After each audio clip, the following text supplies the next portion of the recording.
Hello hi అండి. ఇదైతే గన పేపర్ క్యాన్వాస్తో నెక్ అయితే గన కుడుతున్నాను అనమాట. బ్లౌజ్కి ఫ్రంట్ ఇంకా దాన్ని అయితే గన చూపిస్తున్నాను. దీన్ని అయితే గన 7 ఇంచులు అయితే గన నేను నెక్ అయితే గన ఫ్రంట్ పెట్టుకున్నాను అనమాట. ఇంకా దాంట్లో అయితే గన 3 ఇంచులు అయితే గన అడ్డంగా పెట్టాను. ఇంకా మనకైతే గన 3 ఇంచులు మళ్ళీ పైకి పెట్టాను అనమాట. ఎందుకంటే మనకి ఫ్రంట్ నెక్ అనేది వస్తుంది. మీకు క్లియర్గా చూపిస్తున్నాను. ఇంకా అక్కడ నుంచి 1 ఇంచు అయితే గన సైడ్కి తీయటమండి. ఇప్పుడు నేను కట్ చేస్తున్నాను కదా ఇలా అనమాట. ఇది కొంచెం అయితే ఫాస్ట్లో పెట్టాను. ఇంకా నెక్ మాత్రం షేప్ మీకు అర్థం అవుతుంది అనేసి ఇంకా మీకు క్లియర్గా అంటే నెక్స్ట్ మళ్ళీ ఇవి రిపీట్ చేసి కుడతానే ఉంటాను. అదైతే క్లియర్గా అయితే కానీ తీసి పెడతానండి. ఇంకా ఎక్స్ట్రా ఉండేదంతా కట్ చేసుకొని స్క్వేర్గా కట్ చేసుకోండి. ఇంకా వేస్ట్ క్లాత్ అనేది నేను బ్లౌజ్లోనే వీళ్ళు కొంచెం సన్నగా ఉంటారు సరిపోతుంది అనమాట.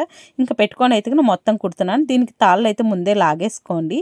ఎందుకంటే ఈ నెక్ కంటే ముందే తాళ్ళు లాగితేనే సెట్ అవుతుంది అనమాట. ఇంకా అయితే కానీ దీనికైతే కానీ బ్యాక్ సైడ్ మనం కచ్చా కుట్టింటాం కదా అక్కడైతే కానీ రఫ్ కుట్టుకొని ఇంకా సెంటర్కి అయితే కానీ చూసుకోవటమే అండి. బ్లౌజ్ దానికి ఒక స్టిచ్ చేసుకోండి, దీనికి ఒక స్టిచ్ చేసుకోండి. ఇంకా సెంటర్ చూసి ఇంకా దాని మీద పెట్టి ఒక లైన్ అయితే కానీ కుట్టండి. కుట్టేసిన తర్వాత సేమ్ ఇప్పుడు మనం ఎక్కడ పేపర్ క్యాన్వాస్ మీద కుట్టింటామో అక్కడ దాని మీదే స్టిచ్ చేయాలన్నమాట.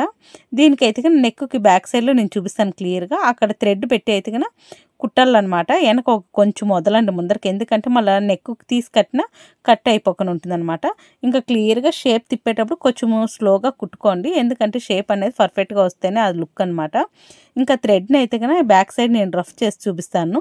అలా రఫ్ చేసుకోండి, ఎందుకంటే మళ్ళీ మనకు కొంచెం వదలండి లోపలికి.